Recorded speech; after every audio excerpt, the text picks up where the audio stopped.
जब पूरी दुनिया पेजर से कैसे लेबनान में अटैक हुआ उसको डिकोड करने की कोशिश कर रही थी, उसी वक्त एक के बाद एक अटैक होने शुरू होते हैं। और इस बार पेजर नहीं था, इस बार सोलर सिस्टम फटने शुरू हो जाते हैं, वॉकी टॉकी फटनी शुरू हो जाती है और दुनिया अचंभित है कि आखिरकार ये हो क्या रहा है। नमस्कार, बहुत स्वागत है आप सभी का। मैं हूं आपके साथ लोकेंद्र त्यागी। न्यूज स्टेट मध्य प्रदेश छत्तीसगढ़ का डिजिटल प्लेटफॉर्म आप देख रहे हैं। आज थोड़ा डिकोड करने की कोशिश करेंगे कि लेबनान में आखिरकार ये हो क्या रहा है और इजराइल जो अभी तक शांत है, क्या वही यहां पर पूरी साजिश रचता हुआ नजर आ रहा है। पेजर को लेकर तमाम बातें थी, लेकिन वॉकी टॉकी को लेकर तो जो थ्योरी सामने आ रही है वो और हैरान करने वाली है। क्योंकि जिस कंपनी की वॉकी टॉकी बताई जा रही है वो तो ये दावा कर रही है कि हमने तो कई साल पहले वॉकी टॉकी बनानी बंद कर दी। और ये ऐसी चीजें हैं शायद जिनमें आज के दौर में उतनी अहमियत नहीं है, लेकिन एकदम से वॉकी टॉकी की भी चर्चा हो रही है, पेजर की भी चर्चा हो रही है और ये सोलर सिस्टम जिसको भविष्य में हम कहते हैं कि एनर्जी का सोर्स बनेगा, उसको लेकर भी चर्चा है। डर का माहौल तो ऐसा है इस वक्त हिजबुल्ला में कि वहां पर लोग फोन इस्तेमाल करने से भी डरने लगे हैं।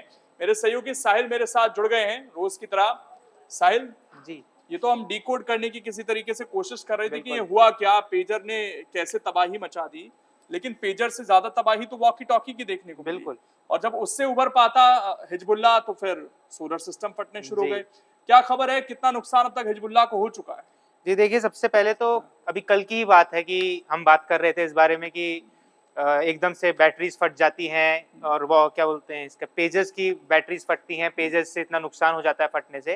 और उसके तुरंत बाद होता क्या है, उसके तुरंत बाद जिस समय पर शायद दुनिया ने भी मान लिया था कि हाँ, ये अटैक हो गया, इसके बाद शायद अब इज़राइल आगे कुछ नहीं करेगा और हमें हिजबुल्लाह की तरफ से कुछ देखने को मिल सकता है।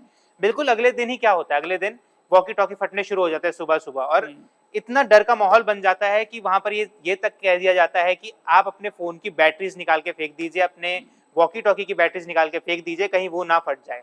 पर जब तक ये बात लोगों तक पहुंचती है, इतनी देर में वॉकी टॉकी फटने शुरू हो जाते हैं, जितने सोलर सिस्टम्स है वो फटने शुरू हो जाते हैं और कहीं ना कहीं सवाल जरूर बड़ा उठ रहा है क्योंकि जो ये खेप आई थी जहां पर पेजेस मंगवाए गए थे, ये वॉकी टॉकी मंगवाए गए थे, क्योंकि रिपोर्ट्स में यही कहा जा रहा है कि ये वॉकी टॉकी जो आए हैं और जो पेजेस आए थे वो एक साथ आए थे, यानी एक समय पर ही इसकी डिमांड की गई थी। तो कहीं ना कहीं सवाल ये जरूर उठ रहा है कि अगर ये डिमांड की गई थी, क्योंकि जब पेजेस की डिमांड की गई थी उस समय पर हिजबुल्लाह ने साफ कहा था कि हम पेजेस क्यों यूज नहीं कर रहे हैं, पेजेस क्यों यूज कर रहे हैं, पेजेस हम इसलिए यूज कर रहे हैं क्योंकि फोन की टेक्नोलॉजी को कहीं ना कहीं ट्रैक करना बहुत ईजी है कि कुछ भी चीज जो इंटरनेट पर अपलोड हो रही है, हमारी लोकेशन इजीली ट्रेस हो सकती है, हम क्या एक्टिविटी कर रहे हैं वो इजीली ट्रेस हो जाता है। पेजेस के थ्रू ये नहीं किया जा सकता है, क्यों? क्योंकि पेजेस में सिंपल एक इन्फॉर्मेशन जाती है, एक मैसेज जाता है कि अगर आपको किसी से बात करनी है तो एक छोटा सा मैसेज जाता है कि आप मुझसे बात कर लीजिए इस नंबर पर, या जैसे भी उनको कम्युनिकेट करना हो। अब जब वो फटने शुरू हुए तो ऐसा कुछ नहीं हुआ, मगर जब ये पेजेस फटे और जिस तरीके से खेप आई, लगभग 5000 के आसपास हिजबुल्लाह ने डिमांड की थी कि हमें पेजेस चाहिए, और इसी तरह तकरीबन 5000 के आसपास कहा गया था कि वॉकी टॉकीज की भी डिमांड की गई थी। पर अब जब वॉकी टॉकीज भी फटने शुरू हो गए तो कहीं ना कहीं सवाल जरूर उठ रहे हैं कि क्या कंपनी के अंदर घुसकर इजराइल ने ये हरकत की कि इजराइल ने कुछ उसमें मैन्युफैक्चरिंग डिफेक्ट्स डाले या कुछ ऐसा इंस्टॉल किया कि एकदम एग्जैक्ट टाइम पे वो इस विस्फोट कर पा रहा है। देखिए 3 दिन है और इन 3 दिन को जरा समझने की कोशिश कीजिए। पहला दिन था मंगलवार का, जब 3000 पेजर में ब्लास्ट हुआ। इसमें ज्यादातर लोगों की आंख में चोट आई है, बताया गया है, जांग पर चोट आई है और इसमें 12 लोगों की मौत हो गई थी। फिर अगला दिन आता बुधवार को, जब इस चीज को डिकोड करने की कोशिश की जा रही थी, आखिरकार ये हुआ का, तो इससे भी ज्यादा नुकसान जो है वो पहुंचता है। वॉकी टॉकी में धमाके होते हैं और इसमें 20 मौत हो जाती है, 450 लोग जो हैं वो इसमें घायल बताए जा रहे हैं।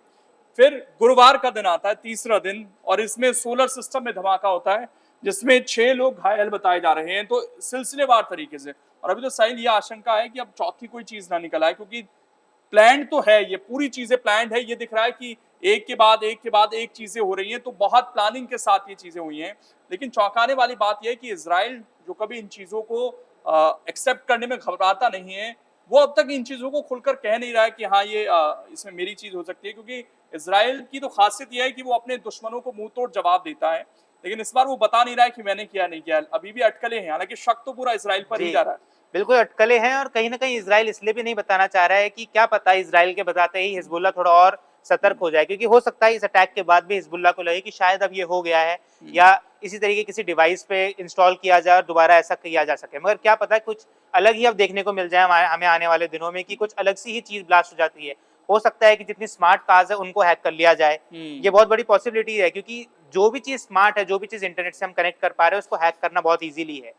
हालांकि एक बार पहले भी एक हॉलीवुड मूवी में दिखाया गया है ये कि एक स्मार्ट कार को हैक करके कैसे इस तरीके की हरकत की जा सकती है और किसी भी कंट्री में हमला किया जा सकता है। तो कहीं ना कहीं उस तर्ज पर हो सकता है कि हमें देखने को मिले कि इजराइल भी ऐसा कुछ करे आगे, और हिजबुल्लाह कहीं ना कहीं अब इसको लेकर हो सकता है सतर्क हो गया हो और इजराइल हो सकता है कुछ दिनों के लिए शांत हो जाए। हालांकि इजराइल ने लेकिन एक चीज जो है, तनाव जो ईरान के बीच में था, इजराइल के बीच में, वो बढ़ गया था क्योंकि एक राजदूत जो हैं इसमें ईरान के, उनकी वो भी घायल हुए हैं इसमें। और वहां से भी धमकी दी जा रही है कि अब हम इसको छोड़ेंगे नहीं, और वो सीधे इजराइल से यहाँ पर इसके कनेक्शन जोड़कर धमकी दे रहा है। तो एक तरफ वैसे ही टेंस का माहौल है यहाँ पर, और ऊपर से अब क्योंकि इसमें ईरान की डायरेक्टली तौर पर जब उनके राजदूत इसमें इंजर्ड हुए हैं, तो यानी उन तक भी ये पेजर वॉकी टॉकी पहुंचाए जा रहे थे, तो वो भी अब यहाँ पर भड़का हुआ है ईरान भी पूरी तरीके से। बिल्कुल, वो भी भड़का हुआ है और भड़कना बहुत लाजमी है, क्योंकि अगर किसी देश के एक मंत्री या देश का कोई एक डेलीगेट है उसको उसके ऊपर ऐसा अटैक हो जाता है तो कहीं ना कहीं हिजबुल्लाह एक बात कह रहा है कि इसमें ज्यादातर बच्चों को नुकसान पहुंचा है। पर एक बात ध्यान देने वाली कि जब भी ऐसा कोई अटैक होता है, चाहे वो हिजबुल्लाह पर हो चाहे वो हमास पर हो, वो हमेशा यही कहते हैं कि बच्चों और महिलाओं पर ये अटैक हुआ है। अब ये सवाल उठता है क्यों कहते हैं, क्योंकि इससे कहीं ना कहीं इंटरनेशनल प्रेशर बन जाता है दूसरी कंट्री के ऊपर कि आप सिविलियंस को आप टारगेट करना शुरू कर दे रहे हैं। तो इस वजह से हो सकता है कि अब कुछ ना कुछ करके अब अमेरिका इसमें कूदे, हो सकता है हमें देखने को मिल सकता है, क्योंकि यूएन ने ऑलरेडी इस पर एक मीटिंग हो चुकी है जिसमें इस पर बात की गई है कि किसी तरीके से युद्ध को विराम लगाया जाए, क्योंकि अब जिस तरीके से डिस्ट्रक्शन हो रहा है, जिस तरीके से तबाही हो रही है, किसी ने सोची नहीं थी कि इस लेवल पर अब चीजें जाएंगी। लेकिन एक चीज और है, हालांकि अमेरिका इससे नकार रहा है कि सबकी नजरें इजराइल की तरफ तो हैं, लेकिन क्योंकि अमेरिका और जो हिजबुल्लाह है, क्योंकि हिजबुल्लाह की जो एक तरीके से सोच है वो अमेरिका के खिलाफ है और इजराइल को तो खत्म करने वाली उनकी एक तरीके से सोच है। और अमेरिका पर भी यहाँ पर शक जताया जा रहा है कि कहीं अमेरिका तो नहीं है कि पूरा शक हम इजराइल पर करें कि इन्होंने, क्योंकि बहुत सारे देश है कि मिडिल ईस्ट को इजराइल अकेले कहीं ना कहीं युद्ध में धकेलने की कोशिश कर रहा है, लेकिन ऐसा तो नहीं कि अमेरिका ने कोई साजिश इस बीच रच दी। हो सकता है ये भी, क्योंकि कुछ रिपोर्ट्स में यहाँ तक कहा जा रहा है कि अमेरिका ने भी कुछ पेजेस मंगवाए थे, कुछ वॉकी टॉकीज मंगवाए थे, पर इस हमले के लगभग 1 महीने पहले ही उसने वो सारे वॉकी टॉकीज और पेजेस को हटवा कर उनकी जगह रिप्लेस करवाए नए वॉकी टॉकीज। तो हो सकता है कि कहीं ना कहीं अमेरिका इस हमले के बारे में जानता हो और वो पहले ही जानता हो कि ऐसा कुछ हो सकता है कहीं आगे चलकर। तो एक आशंका ये जरूर है कहीं ना कहीं। अब इस पर भारत का क्या टेक होगा वो भी देखने वाली बात है। और एक तरीके से अगर हम देखें तो इसमें भारत का एक बहुत महत्वपूर्ण भूमिका रह सकती है कि भारत के ऊपर भी अब खतरा है, क्योंकि अगर इस तरीके का अटैक हिजबुल्लाह पर किया जा सकता है, इजराइल अगर इस तरीके का अटैक कर सकता है, तो कहीं ना कहीं चीन पर भी सवाल उठ रहे हैं, क्योंकि भारत में ज्यादातर मार्केट्स में चीनी प्रोडक्ट्स मिलते हैं, चाहे अब हम वो हमारे घरों में यूज होने वाले डिवाइसेस हो, चाहे हमारे मोबाइल फोन हो, इवन जो डिफेंस में चीजें यूज हो रही हैं उनके कई इक्विपमेंट्स, कई जो पार्ट्स हैं वो चीनी है। तो इसलिए ये भी अब डिमांड उठना शुरू हो जाएगी कि किसी भी तरीके से वो जो चीनी इक्विपमेंट्स हैं उनको हटाया जाए, क्योंकि अगर भारत की ऐसी कोई रक्षा से जुड़ी डिटेल शेयर होती है और वो लीक होती है तो कहीं ना कहीं भारत के लिए ये बहुत मुश्किल का दौर रह जाए। थोड़ा सा इस वीडियो को हम खत्म करें उससे पहले हिजबुल्लाह को भी आप समझ लीजिए कि हिजबुल्लाह आखिरकार क्या है, इसकी चर्चा हो रही है। तो हिजबुल्लाह की जो स्थापना है वो 1982 में होती है। ईरान इसको हथियार, ट्रेनिंग और खुफिया मदद देता है, यानी कि हिजबुल्लाह पर अटैक ईरान पर अटैक माना जाता है एक तरीके से। हालांकि ये अलग है, लेकिन सपोर्ट ईरान का रहता है कहीं ना कहीं। इसके बाद अभी बताया जा रहा है कि जो लड़ाके हैं वो करीब करीब 45,000 हैं, जिसमें से 20,000 एक्टिव हैं। लेकिन कई देश ऐसे हैं जिन्होंने इसको आतंकी संगठन घोषित किया हुआ है, और इसमें अमेरिका भी है, ब्रिटेन भी है, अरब लीग है, कनाडा है, अर्जेंटीना है, बहरीन है, कोलंबिया है, जर्मनी है। तो ये देश हैं जो इसको आतंकी संगठन मानते हैं। तो इसका जिस तरह का इतिहास है, और ये सीधे सीधे 2 देशों को कहीं ना कहीं चुनौती देता है, जिसमें एक अमेरिका है, जिसमें एक इजराइल है, और इसीलिए इन दोनों पर शक जताया जा रहा है। लेकिन लेबनान में जिस तरीके से एक के बाद एक कुछ चीजें हो रही हैं, और जैसे साहिल भी कह रहे हैं कि अभी कुछ नहीं पता कि क्या कुछ हो जाए, और वहां पर एक खौफ का माहौल जरूर है। इस बीच अटैक भी किए जा रहे हैं इजराइल पर, कुछ इजराइल के सैनिक भी घायल हुए हैं, उन पर मिसाइल से अटैक भी हुए हैं।